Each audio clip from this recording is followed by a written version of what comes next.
Hey, I wanted to ask you about this because what we're not going to see on this program is an hour-long main event for Ric Flair and Barry Windham. And as I understand it, that match was taped for Japanese TV, but it never actually aired here in the United States. So did you guys think, hey, since we're going to film the whole thing, I mean, since we're going to film the main event, might as well film the undercard as well? Is that part Yes, of the strategy? yes. Okay. I mean, it's why not? For me, it's practice that I'm not announcing, and my whole thing was directing or running the switcher. Emerson Lawson, he was my TD. And he taught me so much. And we had a couple of guys from Columbia come down and run audio and video. It was a bare bones production there. We got JJ, go ahead. JJ on the mic here. We're setting up another big match. As you might imagine, it's going to be Arn Anderson versus Brad Armstrong. But of course, because Arn's here, JJ's here doing some stick work, and he's got Lex Luger with him. And the ring announcer doesn't even know Lex Luger's name just yet. So the ring announcer That's how. winds up handing JJ the microphone so JJ can introduce the newest Horseman associate, and it's Lex Luger, who's dressed in a flannel shirt, which, that's kind of a unique thing. But hey, what a great opportunity for a young Lex Luger. You're in the Omni, and hey, you're a part of the Horseman group now. Oh yes, and he's built like a Greek god. Oh man. Now this match is going to be snug. This is what I call it. They see. Look at this.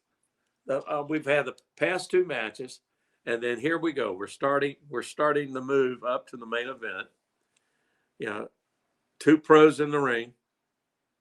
Really, they take their time. They're the fans. JJ, you got to watch JJ outside because he's going to start playing with the fans a little bit. When you Yeah. think about Brad Armstrong, I mean, most of the guys we talked to from yesteryear, they immediately go to, oh man, he was one of the best that ever did it in the ring. When you think of Brad Armstrong, what's the first thing that comes to your mind? Speed, agility,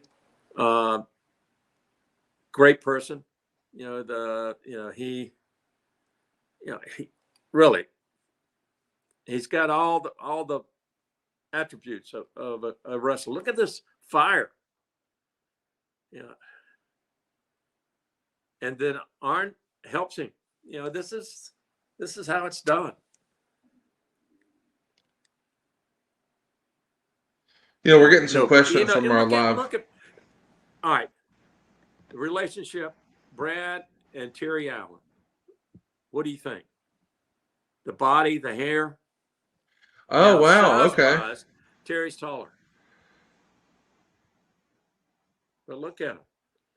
He's got the style of Terry Allen, Magnum. Hey, that's interesting that you say that. Why do you think that Magnum TA enjoyed so much success relative to Brad Armstrong? Like if they have a similar look, but we know that Brad is better in the ring, does it really just come down to promos that Magnum was that much better of a promo than Brad? Yes, and you also have to realize who was pushing him. Okay. Dusty. And nothing there again. I'm not saying there's not anything against Magnum. He was right place, right time.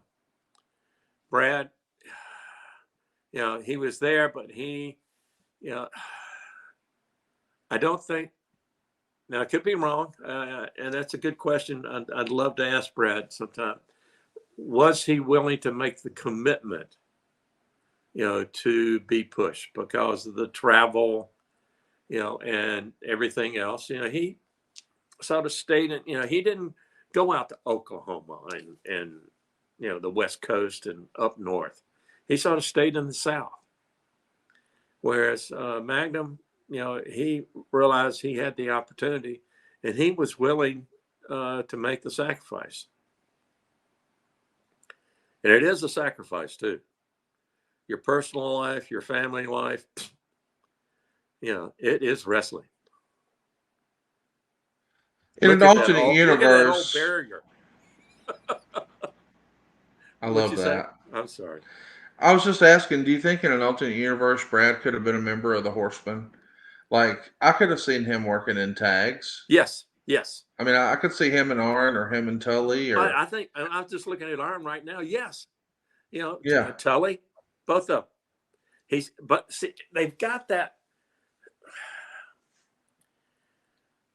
body language with their whole body. Now, see, JJ's going to rile the fans up. But yeah, they both. Yeah, I could see it. I definitely could see it. Look at Lex. Wow. Now, see, they're just taking their time. They're listening to the audience. They're dictating to the audience what they want to do. And there again, this was not prearranged. They did not go over every, minute, and they didn't have an agent talking to them what they were going to do. And we didn't know.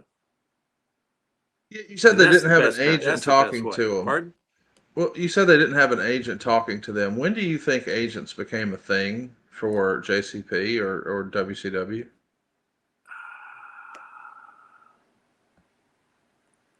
Towards the end. Okay. Towards the end. JCP, no. We had agents going to the towns or someone that was going to be there saying, okay, this person's going to be over, this person's going to lose, what's going to happen at the building. But not to dictate exactly how the match is going to go. The agents today, they go over from everything, walking to the ring to what, to the very end. You've got it programmed. And this is, no, we sort of know, we know, or they know we're just taping this. So, we didn't even ask who was going to win. We just wanted to tape it. And for us, it was more fun not to know.